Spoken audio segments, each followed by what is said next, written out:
Welcome to the TREPX Podcast. TREP is short for entrepreneur. One of the most meaningful and rewarding, yet difficult challenges you can take on. The TREPX Podcast gives you actionable insights, real examples, and success X factors from experienced entrepreneurs as we are learning, living, and sharing in the exciting endeavor of entrepreneurship. Now here's your fellow entrepreneurial traveler and host, Micky Deming. Hello, welcome to the TREPX Podcast. This is Micky Deming. Very excited about today's interview. If you are an entrepreneur, which most of our listeners are, then your biggest challenge, the biggest thing you are trying to accomplish is to have clients and customers, and more importantly, to have raving fans as clients and customers. People that once they interact with your product, interact with your service, they want to come back again and again and again. And even better, that they want to tell their friends, tell their family, tell their networks about what you've done for them, because that's where you can have a recurring stream of clients and customers without even doing much marketing. But it does require effort. It requires investing in relationships, investing in people, and just being a good person to the people that you interact with. Well, today in this interview, we talk about that exact subject, and I talked to an expert in it, Peter Shankman. So Peter Shankman started the company Help a Reporter Out. A lot of you have probably heard of it. This is a company that was built on a model of creating a win-win, connecting reporters who are looking for sources with entrepreneurs and people who wanted to be featured. So he just put those together. Turned out to be a really, really successful business. And he talks about his thought process in creating that. But then in his experience with that, he realized how important customer service is and creating an experience for your customers, creating relationships, and being just an all-around good, helpful person. Not, being over the top, but just being normal and helpful. And so that's exactly what we talk about in this interview. And we talk about the ROI behind that and how when you do it well, it's going to pay off in a huge, huge way. Not only that, but Peter Shankman is incredibly entertaining. He's a fun guy to talk to. So I really enjoyed getting to chat with him. You should definitely check out his book. You can see everything Peter has going on at shankman.com. And his book is called Zombie Loyalists. And it's all about that concept of creating people that are loyal to your brand, to your company, and they want to tell people about it. So check him out at shankman.com. Check out this interview at trepxgroup.com and let me know what you think. I hope you enjoy it. I really enjoyed talking to Peter. So please enjoy this interview with Peter Shankman. Hello, Peter. Welcome to the podcast. Good to be here. Thanks for having me on. Thanks for being here, Peter. This is a lot of fun. I was telling you before, I got to see you speak a while back, and I really enjoyed it. So excited to dive in and talk about all things zombie loyalists. All things zombie. Yeah, that works. Let's do it. Yeah. So just to start out, you've done a lot, and you have a wide range of experiences. And my first question is, at what point in your life did you know you were an entrepreneur, and how did that come about? I knew I was an entrepreneur. I'll tell you the exact moment. I was started my career working for America Online and had a blast. Just an amazing experience. 3 years there. Left AOL, came back to New York, and took a job in just a regular company. I think it was a magazine. And the problem with working at AOL was that they didn't give a shit how you got your work done. You just had to get it done. So you could work from the Boreal Forest for all they cared, as long as you got your stuff done. So I come back to New York, and my first job, it's like a Tuesday or whatever, and they're like, okay, Peter, I want to have you come down to HR and meet with the team and okay, here's your timesheets, and here's the forms you have to fill out if you ever want to do this, and here's the forms you have to fill out for doing that, and here's the forms you have to fill out if you're going to be late and early and this. And it's like those scenes in like the horror movies where the hero realizes, oh my God, you're the killer, and the camera pans back, panning forward, and I'm just like, holy crap, I don't think I can do this. And I quit within like a week, and I said, okay, I have to do my own thing, because if AOL lied to me for 3 years and this isn't how the business world works, then I gotta go out on my own, because I don't function that way. And it wasn't entitlement. It wasn't anything like that. It was just, that's interesting. I'm better used to you if you allow me to work my own way. And that doesn't mean that doesn't mean I'm entitled. Doesn't mean I want to be treated special. And that was really the first time I ever it took a second of introspection on myself and said, holy crap. Yeah. And then of course later I realized it was ADD and, all that, but that's a longer story. But yeah, that was sort of my first wake up call. So I went out on my own. I incorporated in, October 29th, 1998, and it has never felt like work since. That's interesting. So a lot of times people, realize they're an entrepreneur from, a positive thing. Like I have this idea, I have this thing that I want to do. Yours is more on the negative. Like, I know this is not what I want to do, so I better figure out. To that extent, I probably didn't know I probably didn't call myself an entrepreneur. Right. As a matter of fact, I remember the first 6 months of my entrepreneurial career, I felt unemployed because I'd hear all the people in my apartment building on my floor leaving for work. And even though I had a client or two, I'd be sitting in my apartment and I would feel unemployed. And it was a horrible feeling. I promised myself, actually, I would never watch anything but CNN during the day. I'd never watch Oprah or People's Court or anything. I couldn't do it. I had to watch, if I keep TV on for company, I had to watch CNN because that would be on in offices. Right. Exactly. No, that makes sense. And so you make this realization, you're on your own, and I think a big, what a lot of people know you for is help a reporter out. That was kind of a big breakthrough for you. And it's one of those ideas that, once you hear it, you're like, why didn't I think of that? And you're the one who thought of it. So can you talk through kind of where that came from and how that all developed? Harrow came around because I talk to everyone. So when I am on a plane and you're sitting next to me, unless you fake your own death, I'm going to know everything about you by the time we land. And that's not because I'm annoying. It's because I'm curious. I mean, a lot of people might say it's annoying. My wife might say it's annoying. But no, it's because I'm curious. And I like finding out interesting things about people. So more importantly, I like putting people together. Oh, you do this. Huh, funny. When I get home, I'll send an email and introduce you to my friend who does that. Perhaps there's something you could do together. And I just off the top of my head, I know for a fact I've fostered well over $10 million in business for people, over the years, just by making intros. I've never asked for anything in return. I think it's good karma, right? In my spare time, I'm a skydiver. I jump out of planes for fun. I want good karma. Good karma is something I truly appreciate having. You never want a bad karma when you're skydiving. But, so I talked to everyone. And so reporters who were my friends, they'd be like, hey, Peter, you know everyone. I'm doing a story on whatever. Who do you know who does this or that? And over time, it became almost a joke. Reporters would call me who I didn't know. Hey, Peter, I got your name from so-and-so. I'm doing a story on this. They said you have a ton of friends who know that. I'm like, okay. And I'd spend hours looking people up, right? And I just wanted to help. And so eventually I'm like, there's got to be an easier way to do this. So I built a Facebook group. And the basic premise on the Facebook group is if I could if I could send out the request to my friends on Facebook, I wouldn't have to do so much. Well, the Facebook group lasted about 2 weeks before we outgrew it. And I'm like, all right, I'll build a mailing list. And I found a company called AWeber. They sound cool, and I built this mailing list, and I think I started it with 30 people. And within a year, we had over 100,000. Within 2.5 years, we had north of 400,000, and it was acquired. Wow. It was acquired after 3 years. It was literally one of those things that I never expected to happen. I was amazed by it. And every day was fun. I mean, I was setting up the first, because I did this all by myself. I had a couple of employees towards the end, but I did mostly by myself. And I was sending out the emails at 5:30 in the morning from my couch.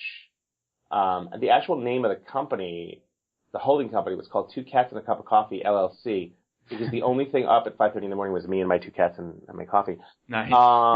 Yeah, but it was pretty amazing. And so by the time it was acquired, we had ads on there that were selling for $1,500 a piece, and we were selling 3 of them a day. We had a 79% open rate on 3 emails per day, which is I'll never, no matter what the hell I do in my life, I will never get to that again, because that's incredible. I created email crack. The one day you didn't open the Harrow, the Wall Street Journal was doing a story about your industry and you missed it. So you had to open it.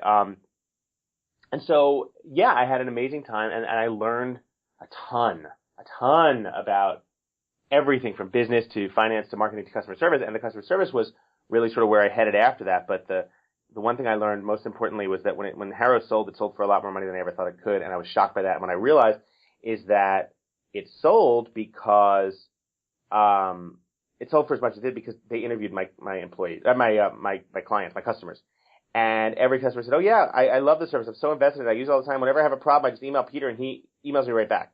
I feel like I'm a part of the company, and they bought it because there was such a huge interaction with the audience. And what I realized is that essentially what I've been doing for those 3 years, when you get an email from Harrow, it didn't come from like, do not reply at whatever. It came from peter@shankman.com. Mm-hmm. And it's still, I still have that email. And so if you ever had a question, you just emailed me, right? I spent probably 95% of my day answering email.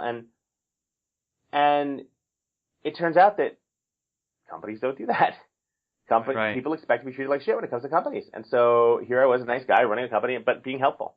And people were... What is this, a human being talking to me? We're shocked by that. So really, really shocked by that. So that's where it came from.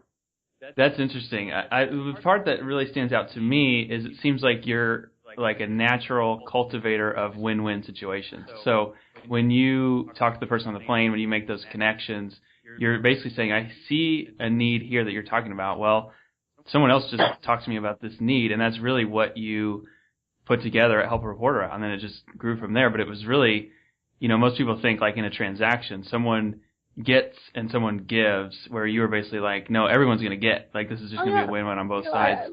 Life's just too short to just want and take. And so that's the other thing is I rarely... I'm writing an email right now. It's probably going to go to my base in a couple of hours, and I'm offering stuff. I rarely... My goal is you ask for help one time for every 10 times that you offer it out to the universe. I'm a big believer in that. And it comes in really handy. You want to be asking a lot less than you're offering. A lot less. Yeah. That's a great mindset. So can you go deeper into that? Like is that something you've just always naturally done, and is that something that people can learn? Like, what are ways that you cultivate that, like, helpful, value added attitude and everything? I guess, why wouldn't people want to be nice? I never saw the value in being an asshole. Right. There's really not much of it, and what I did see was an incredible value in being nice. My third book, which is my first bestseller, was called Nice Companies Finish First. And I spent 2 years examining everything that happened to me with Harrow. And then from there, I went and I interviewed tons of other companies, and shock of shocks, the companies that were treating people well and treating their employees well and their customers well and things like that actually wound up generating anywhere from 11 to 34% higher revenue. It's unbelievable. Mm-hmm.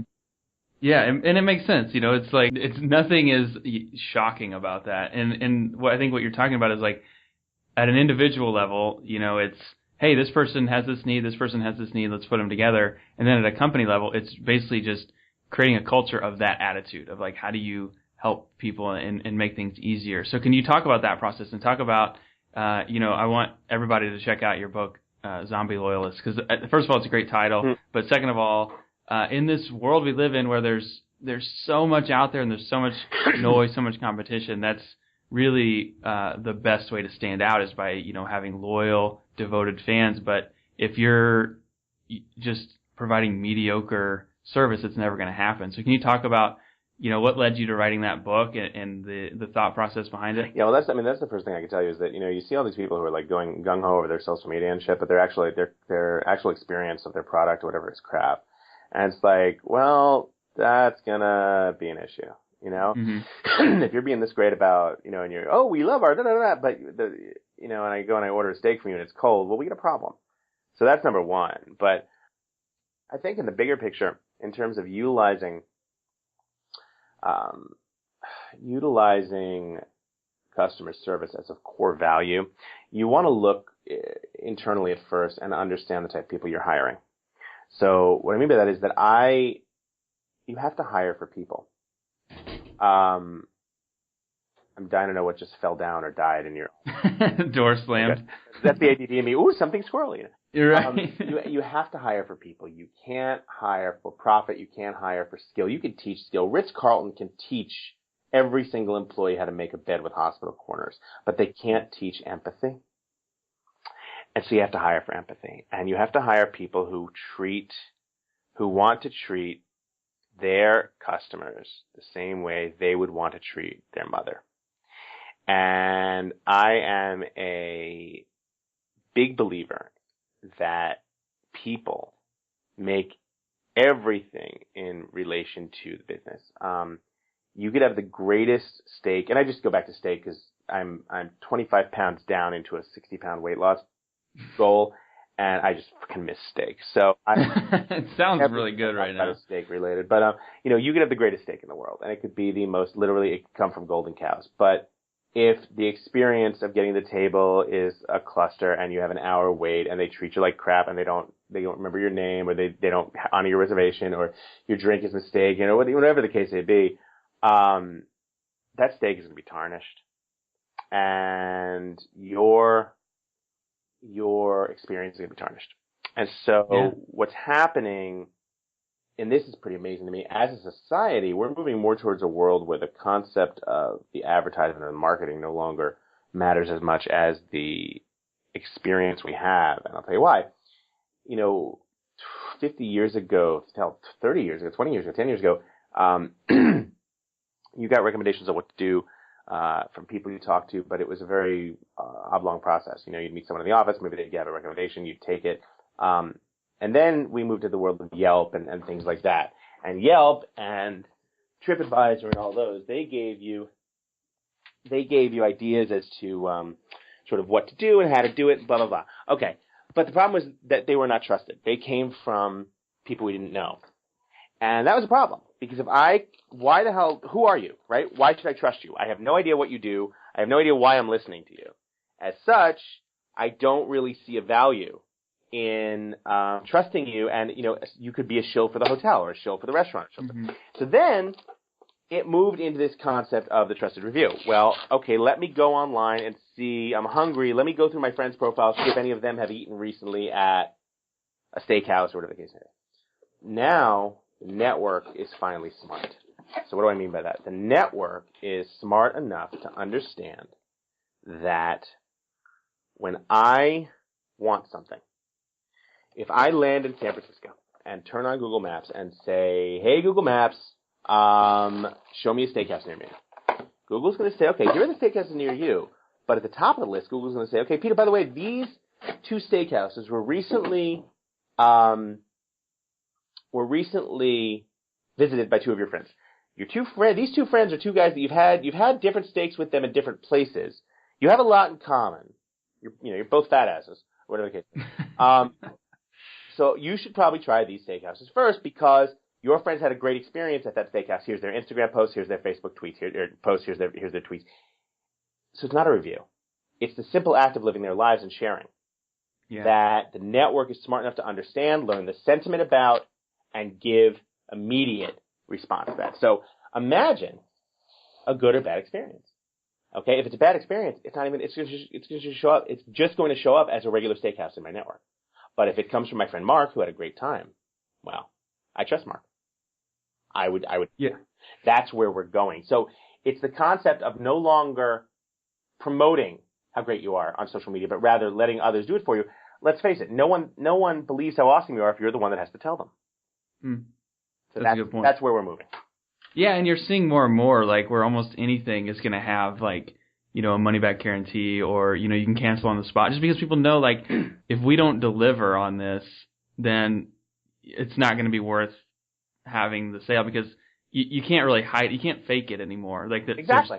Information's too available. No question about it. You cannot fake it. And that's the thing. It's like, 20 years ago, 30 years ago, 40 years ago, my God, it was so easy to lie.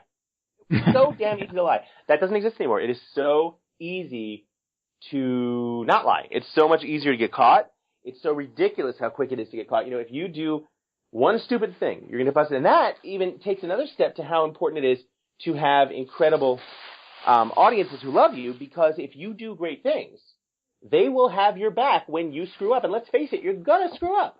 Mm-hmm. At some point, you're going to make a mistake. It happens. You're human. But how you've treated your audience before that moment is going to determine whether they have your back or whether they come out and say, hey, don't worry, that was just one screw up on their part. They're actually a good bunch of guys. Mm-hmm.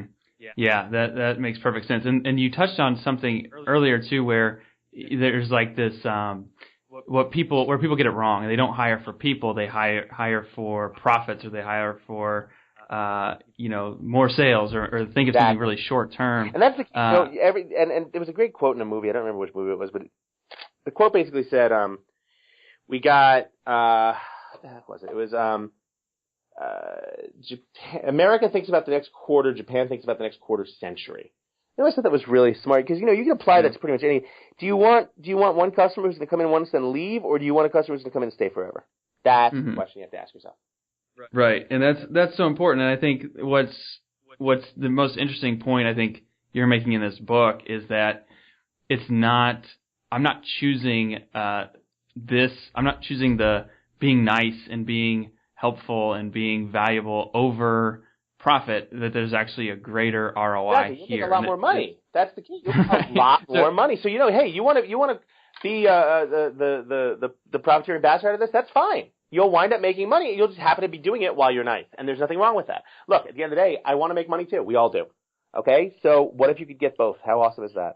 Exactly. And so can you share, some of those examples? We can go back to the steakhouse if we need to, but what are some examples of ways that, being that helpful and that, investing in the human aspect of it pays off in a big way? I know you've got tons of stories. I had a great experience at Hertz. Well, actually, I had a horrible experience at Hertz, but a great experience at Avis. So I went to rent a car at Hertz, and they did, basically, I'm a gold member, which means that, doesn't mean anything, actually. It means that, that and it just means my name's on the board. Anyone can get a gold membership. It's like a Discover card. But I go, and my name's not on the board. I'm like, all right, shit happens, whatever. So I go there, and I'm like, well, what can I do to, I have to go to the main counter, or I go to the VIP counter, the gold counter, and they say, well, Mr. Shankman, we think you'll have a better experience. It might be quicker. There's a huge line here. It'll be quicker. It'll be about an hour here. It'll be quicker if you go upstairs to the main line. I'm like, all right. Go upstairs to the main line, and there is a 2-hour wait, something like that. I'm like, this is just ridiculous. So I go to, as I'm waiting, there are like tons of people there. I'm like, wow, it'd be awesome if someone could actually help me. No luck. So I finally get, 2 hours in, I go up to the counter. I finally get to the counter, and they're like, okay, Mr. Shankman, here's your reservation. Great. Oh, you're a gold member. You have to go downstairs. I'm like, you gotta be kidding me. I'm like, that's the whole reason I came up here. This is really annoying. Oh yeah, you gotta go downstairs. I'm like, crap. So, I'm like, this is, I see the reservation on your screen. You can help me. He's like, nope, go downstairs. I'm like, God. So I wind up, walking in Phoenix Sky Harbor Airport. I walk across there. All the rental counters are like in the same place. So I walk across the street, literally across like 50 feet across the floor to Avis, where in 5 minutes they had me in the woman told me her name. Nice older woman had me in a nicer car for a cheaper price. She actually had the general manager of the Avis Phoenix come out and say, his name was Ramon, I think. Ramon, meet Peter. He's another Hertz refugee. Now, dude, I'm not an MBA, but I'm going to guess that if your biggest competitor has a name for the people you're screwing over, you might want to fix your problems. Mm-hmm. Right? So there's Avis going out of their way just to be nice with no reservation whatsoever. You think I'm ever going to go back to Hertz ever again? I'm going to stick with Avis the rest of my life. And I'm going to tell everyone about that story. Because at the end of the day, that's what it came down to. It came down to Hertz had 6 different employees to fix the problem. None of them chose to do it. So instead, I am no longer going to go to Hertz. And that's the part that kills me, because they could have kept me for life if just one person had reached out and decided to make a difference, but they didn't. So I am now Avis for the rest of my life. And that's great. Forget about just how much business I'm not going to give them. How much business is the world going to, is the people I tell them going to cost them? That's really where it becomes key. Yeah, so here's what's the most interesting part about that, and something I know you talk a lot about, is that the bar is not that high. Like, so people hear these things and they think, oh, I have to do something crazy. I have to send this beautiful Christmas gift to people, and I just don't have time to do it. Like, what you're talking about is just being a human that's helpful. It's not like something crazy. 1% above crap. Being 1% above what we expect. I don't even need you. I'm not going to go all Tony Robbins on you and ask you to release your inner tiger or walk through fire. I just want you to be one step above crap. Just be a little bit better than what we expect. That is not hard to do. One step above crap. That's something to aspire for. But yeah, can you talk about that a little bit more? Like how just it's not about you're doing something crazy, but just being a human, being normal, being helpful. Like, how do people miss that and think about it wrong? Wish I knew. I look at, I think because we live in a society where we're just designed to do the least possible thing, I guess. And I'm just like, guys, right. I don't need you to be anything. Come on, you can do a little better here. I don't need you to be anything better than just know my name, honor my reservation when I make it. And, and the thing is that if you just know that little bit, that's going to do so much. Because again, I don't need you to give me a Maserati when I paid for a Toyota. I don't expect that. I don't want that. That's not how you can run a business. I get that. But you know what? Know my name. Know my name, honor my reservation, get me on my way. That's all I want. Anything you do at that point, up to that point, that's awesome. Anything you do above that is raving. I'm gonna rave. Mm-hmm. That's great. One step above crap. That'll be our focus for for the takeaway from this. But no, I think it's great. I think it doesn't have to be over the top. It doesn't have to be crazy. It should be genuine. Be a real person. Because like we were saying before, like people are gonna see through it anyway. So you might as well be honest, be genuine, be helpful, and that's gonna pay off in a big way. For real. Yeah, this has been great, Peter. I really appreciate it. I definitely want everybody to check out the book. So can you share, like, where can people find out more about you and everything? Yeah, my life's at shankman.com. So that's easy. I'm at Peter Shankman on all of the socials, as it is.